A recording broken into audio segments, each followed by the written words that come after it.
Shalom, shalom. First, I want to start off by giving all honor, praises, and infinite glory to Yahweh, Ba'ashem Yahweh Shai, Ba'ashem Kakwadash.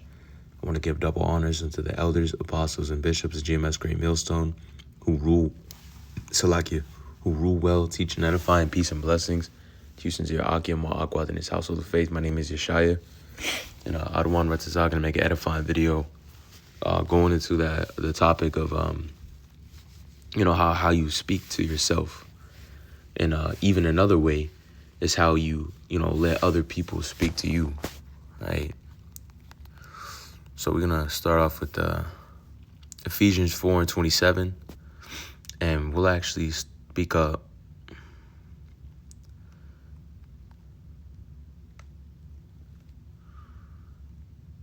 All right, we'll go to verse 21. It says, "If so be that ye have heard him and have been taught by him, as truth is in Yahushai, that ye put off concerning the former conversation the old man, which is corrupt according to the deceitful lusts." They put off concerning the former conversation the old man, which is corrupt according to the deceitful lusts. So you putting on a new man. You coming into this truth, you actually come into a new identity. I'm no longer a lost nigga in the world. Now I'm a son. I'm a daughter of Yahweh Ba'ashem Yahweh Shai. And there's a difference between, self-hate and accountability. You should always be honest with yourself. You should always examine yourself and examine your thoughts and look over yourself. But at the same time, don't be sitting there on some self-hate shit. You gotta, we hate the things we do. We hate, that we don't break through certain of these barriers as quick as we want to in the spirit. But, at the end of the day, this is all a part of the walk. You putting on that new identity is going to take a lot of things to come to fall away first.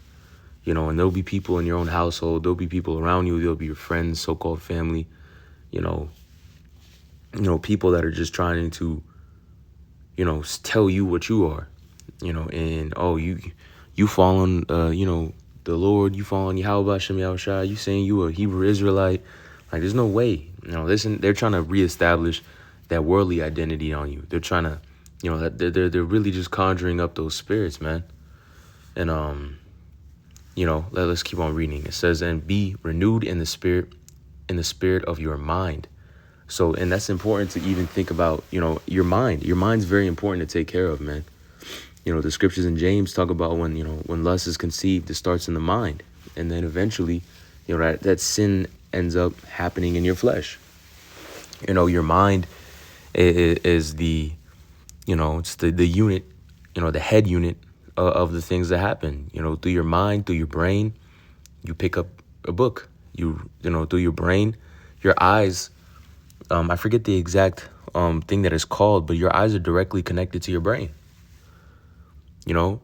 Keep that right eye single. You always have to think about, what things are coming into you. You have to think more spiritually. Why is this person on me like that? This motherfucker is speaking in a spirit of Satan. They're out there trying to give a place to the devil, man. So being renewed by the spirit of your mind, you exercise spirituality in the way that you think. You really cross those bounds where people, in the world aren't able to. They're not able to tap into the spirit at all. There's a whole part of them that they can't possibly tap into, referring to you Jakes. Okay? And, Jake being so downtrodden in their mind is just nothing but a messy room. It's constantly, thinking about the wrong shit. It's thinking about wickedness. It's thinking about worry. It's never thinking about the Lord. You come into this truth, you have to rewire the way that you think. You have to truly be a master of your mind. And, it's something that we have to work on each and every day in his faith. It says, "And put ye on the new man, which after the Lord is created in righteousness and true holiness." That new man has to also, start by the way that you think.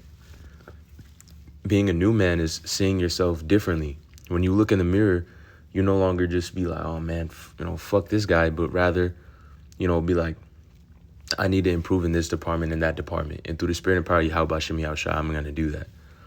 Getting down on yourself can be a very dangerous thing, because then you're establishing that down as a new identity. Because then you're going to be more enticed to just accept the state that you're in. Like, oh, I'm I'm never going to get past this. I'm never going to do this. That's faithless. You can't sit there and pray to the Lord and expect these things to come, but then turn around and say to yourself that you're never going to be able to get through this. That makes no fucking sense. Salakia for the vulgarity, but it's, be real with yourself, man. The Lord will get you, and he will put you in the right place. He will get you closer to him if your heart is sincere. He says he give it to all men liberally that ask in faith. The Lord's hand is not short that he cannot save. You come into this truth. This is your golden ticket, man. This is your chance, like legitimately. And there's going to be times where it's like, it's tougher. There's going to be times where it's like, man, I'm through. Like, I just, man, I can't get it right, man. I'm trying to be better and things just not going my way. But that's the whole position of, how you improve. You can't work a muscle and expect it to get stronger if you're not up in the weight or the reps. The Lord is going to walk you in his faith. And he's at some point in time, you're going to have to put some more weight on that weighted vest. Okay. You have to go through more shit. And that, builds up your spiritual repertoire. That makes it to where you're stronger, man. You're more thick skinned and you have more faith and ground in Yahweh Bashem Yahushua. That's why the scripture says seeds that were sown into the thorns is like, those that turn to the Lord, but the cares of his life drew them away. The cares of his life draws a lot of people away that fall into that, habit. You can be drawn away from the way that you're thinking. You could be drawn away with like just that self-damnation spirit. Like, oh man, I'm not going to make it. Salaki, bear with me for 1 second.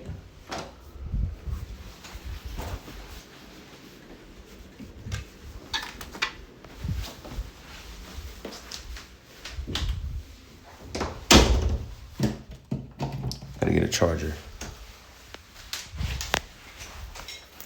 But reading verse 25 says, Put away lying, speak every man truth with his neighbor, for we are members one of another. Be ye angry and sin not, let not the sun go down upon your wrath. And that even accounts for yourself. Be ye angry and sin not. Be angry that you do the things that you're not supposed to do. You know what I'm saying? Be angry that, you make, certain mistakes, but don't sin by it, man. That's that zeal. That's that fire. Like, I want to be better. I want to get closer to the Lord, and I want to strengthen my relationship with the Lord. This thing is holding me back, and I'm angry about it. But don't be angry about it and then go and bug out on it. People in the world, they oftentimes project those same spirits. There'd be a lot of people that'd be talking about, oh man, Mo's are the worst. Mo's are, oh, this and that, like, it's just disgusting, and then they come out as a Mo. You know what I'm saying? Like, don't be putting on that projected spirit, for real, because, be angry that you do things wrong, but do the right things to correct that action in the spirit of Yahweh Bashem Yahushai. Verse 27 is really what I wanted to get out of all this. It says, neither give place to the devil. When you're, sitting there talking bad about yourself, speaking like, oh man, I'm not going to make it. The Lord ain't dealing with me. I'm never going to get this right. I'm never going to be able to walk in this truth right. Those type of sayings. You're giving a place to the devil. You're conjuring up spirits. It's almost like you're saying a left-hand prayer. You're manifesting left-handed shit. Like, why are you doing this self-destructive action? Ultimately you're projecting in a way. You're projecting that self-destructive action because you know that you like doing wrong things more than you like doing right things. And that's the difference between, those that are going to fix that action, man. Those that fix that action, their thinking is rewired. That new man's rewired to, how can I use the spirit to help me stop and be better and be stronger in the Lord? How can I use the spirit to be a better soldier, man? Considering the things that you do, like when you put other things before the Lord, man, that's a heavy thing. Was that First Samuel 15:23? Stubbornness is as idolatry. Your stubbornness to turn away from the things that you're doing wrong is just like idolatry, because your want towards those things is stronger than your want towards to be right. And we all have to, try our best to correct those things in our lots, because we all have that issue, man. No, I'm not perfect, for real. None of us are perfect, but we have a perfect example that we look unto, and how to move with things. Look at Yahweh Shai. Yahweh Shai, when he spoke, he spoke wisdom. And when he gave praises, he gave constant praises to the Father. Constantly, loving the Lord, man. Engineer your mind to, give thanks unto the Lord, to appreciate the Lord more. And you'll appreciate even the bullshit that you go through, because now you know the Lord's dealing. But you sitting there, oh man, this and that, and I'm going through this and that, and just being down about shit, that's not going to fix any of your issues. But praying to the Lord is going to fix your issues. Praying to the Lord is going to get you in that right spirit. It's going to pick you up, when you're down. Neither give place unto the devil. Don't be conjuring up those left-handed spirits, because they always say to skiers, when you're skiing the slope, don't focus on the trees, just focus on the path. If you're constantly focused on the obstacles, shit, you're more focused on the obstacles than your route. So you're going to run into one of them shits. Okay? You have to have a disposition of victory. You have to have a thought process to conquer and be better in the spirit and power of Yahweh Hashem Yahweh Shai with all humility.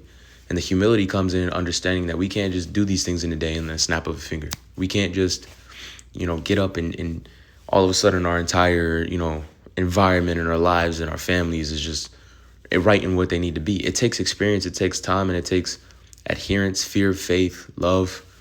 It takes the Lord to really be dealing, and you have to invoke that spirit. You have to, speak to the Lord, man. You have to speak, these things, even to yourself. Encourage yourself. That's what King David did in the Psalms.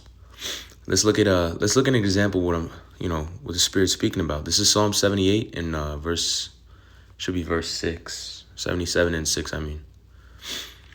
It says, I will call to remembrance my song in the night. I commune with my own heart, and my spirit made delight search. Will the Lord cast off forever, and will he be favorable no more? Is his mercy clean gone forever? Doth his promise fail forevermore? And this is what we're speaking about through the Spirit, man. That's self-damnation. And King David is showing an example of this, but he says, look what he says, man. It says, hath the Lord forgotten to be gracious? Hath he in anger shut up his tender mercies? Selah. He's rebuking those thoughts. He says, and I said, this is my infirmity, but I will remember the years of the right hand of the Most High. Remember your testimony when you're going through shit. Remember your testimony when you're speaking to yourself like that. Like, for real, assess your thoughts. Understand what you're going through. And think about why these things are coming out of your mouth. Why these things are coming out of your, why these things are coming into your head. Why is that what you're thinking about? Going back to that projecting thing, you oftentimes highlight the things that you're insecure about just because you're insecure about it, and you draw that attention towards those things. And applying that to what you do in the flesh. That's why a lot of, people who are, alcoholics, like, oh man, like, I'm trying my best not to drink, and then they'll stop drinking for like 3-4 months, and then they'll be like, oh, this sucks. I can't live life without it. I can't not have a drink. Like, how can I do this anymore? And then they just go back to the bar and then fall back into a binge cycle. You have to re-engineer your thoughts towards what the new man is requesting you to be, what the Lord is requesting you to be. If you had, if you was dealing with shit in the world, say you was a smoker, don't be like, man, how can I live life without smokes? Like, just don't even think about the shit, and it might be very difficult, It is going to be very difficult. There's a lot of things brothers let go of cold turkey, you know what I'm saying? But it's the spirit and power of Yahweh Hashem Yahweh Shai that'll interject. And through fear and understanding, you'll see that you can go and literally just drop a lot of these things. But it's going to come with faith. You have to have faith if you're ever going to consider, you being able to do these things. Because it's all invoking the spirit. That you being able to do something like that is you invoking the spirit of Yahweh Hashem Yahweh Shai. It's not of us, man. We're just simple as human beings. The creature subject to vanity, not willingly. Like, we're in these messed up bodies, like, for real. We can't hold the law, statutes, and commandments 100%. We can't be perfect 100% of the time. Like, we can't. It's not possible. The only man to have come and done that is Yahweh Shai himself. So with that understanding, when we are able to come through and break out of these habits, these things can range from, you drinking too much and you partying too much and you putting a lot of things before the Lord, all the way to your thoughts, having wicked thoughts in your mind and, dealing with demons, being overly angry spirit, I'm not talking about like adultery and those major things that, that's bugged the fuck out. You have to really, you really got to repent. If you entice to commit adultery or something like that, that's crazy. And you have to really invoke the spirit of Yahweh Bashem Yahushai to tap into the spirit to be like, no, that is absolutely wrong. Because ultimately we have to operate off of fear. This is what King David was doing here. Like, he understood that he messed up. He understood that he did a wrong thing, and he says, I remember but I will remember the years of the right hand of the Most High. I will remember the works of the Lord. Surely I remember thy wonders of old. And King David did commit adultery. He had a man set up to be killed. And in Psalms 51, he says, he's begging the Lord to not, take the spirit off of him, to not remove the spirit from him, and even furthermore, look at the comparison between him and King Saul. Saul was, he wasn't very sincere with his, repentance towards not listening unto the Lord, because he told him to kill everything, not sparing anything. But what did he do? He tried to keep some cattle, and he spared the king for a bit, and that's not what the Lord wanted. The Lord wanted everything to be done through, okay? But he established his own self-righteousness. And that's another thing. You don't think that he had thought processes when he was doing that? You don't think he was like, oh, what the Lord was saying isn't that important? I can, this cattle is really nice cattle. It'd be a shame for this cattle to be put away. This king, I don't want to kill him right now. Like, I'm gonna do it in a different way. The fucking mind, man, your thought processes, like, it can really get the best of you if you're not being spiritual. But King David, he saw he made that bad mistake. And he was like, oh my goodness, like, this is bad. Like, I need to repent now. When he changed his way. And how do you think his thought process is before and after that event? Before that event, he might have been like, oh, I really want this maid. I want this. And the Lord told King David, you could have had anything. You could have asked for a woman. I would have gave you all these women. And now afterwards he's seeing, he got that fear, man. Don't tempt the Lord to where he has to just put that, he has to put more fear on you. The Lord's going to put fear on us, but don't be tempting the Lord to make him flex up, man. Cause it can get heavy, like, for real. Like, if you sitting there walking around like, Johnny Bravo and shit, like nothing could touch you. And eventually the Lord's going to be like, nah, like, I'm going to get at you. We've all fallen to that at one point in time in his walk. And I say these things, with my little bit of faith as a young brother, man. Like, you have to, don't tempt the Lord, like, for real. Rebuke your thoughts and really fashion them towards, what that new man would think, what Yahushai would think. What somebody that is doing what the Lord wants them to do would think. And that's a battle. That's why this truth is a battle, because on paper it sounds easy. Think better. Say less bad things. Don't do bad things. But then once it comes to the actual fight of it all, because your flesh, especially being in the world, if you fed it for that much time in the world, it's going to be that strong. So you have to really use the spirit and power of Yahweh Bashem Yahushai, which the right hand is always stronger than the left hand. But if you can't call upon the right hand, then you just sitting there alone with that strong ass left hand. You know what I'm saying? So reading on, it says, I will remember the works of the Lord. Surely I will remember thy wonders of old. I will meditate also of all thy works and talks of thy doing. So fashioning those speakings of the Lord, like, instead of saying, I'm through, remember, the Lord has brought me through this. The Lord has brought me, and he has had mercy upon me. He has accepted me as his son. I am a son of the true power of Yahweh Bashem Yahushai. I'm a son and daughter of the Lord. The Lord has got me through this, and that. The Lord has established a testimony in me. I fear the Lord and I honor the Lord. Don't be sitting there like, man, what the fuck going on? Like, some Jake shit. Because Jake do it a lot. Jake falls into that habit of just damnation, speaking evil thoughts. And that goes into a slave mentality. That goes back to, Jake has always done it. But even more recently, like that's a slave mentality to think that you can never, get past these things, because Esau's put a lot of Jakes in a box. Jakes, their minds are constantly in a way to where they feel like they cannot do better. They feel like they just a dumb nigga. They feel like they just a useless Hispanic. They feel like they just a bum ass Native American. But truly, we are the true children of Yahweh B'Hashem Yahweh Shai, and the Lord is dealing. These scriptures are for us. Psalms 147 and 19. He has not dealt so with any other nation. Respect your Lord, and by respecting who the fuck you are. Respect the Lord by understanding that, you are the Lord's. The Lord brought you in his truth. The Lord set you up, man. You respect your gift. Don't disrespect the Lord by just not exercising it, not using it. We have to use this gift more than just, on paper, on YouTube. You have to exercise this thing in your daily walk, and that really goes into that mental battle as well. Watch how you speak to yourself. I pray this lesson was edifying. I want to lastly give honor, praises, and infinite glory unto Yahweh, B'Hashem, Yahweh Shai, B'Hashem, Rachak Wadash, Shalom.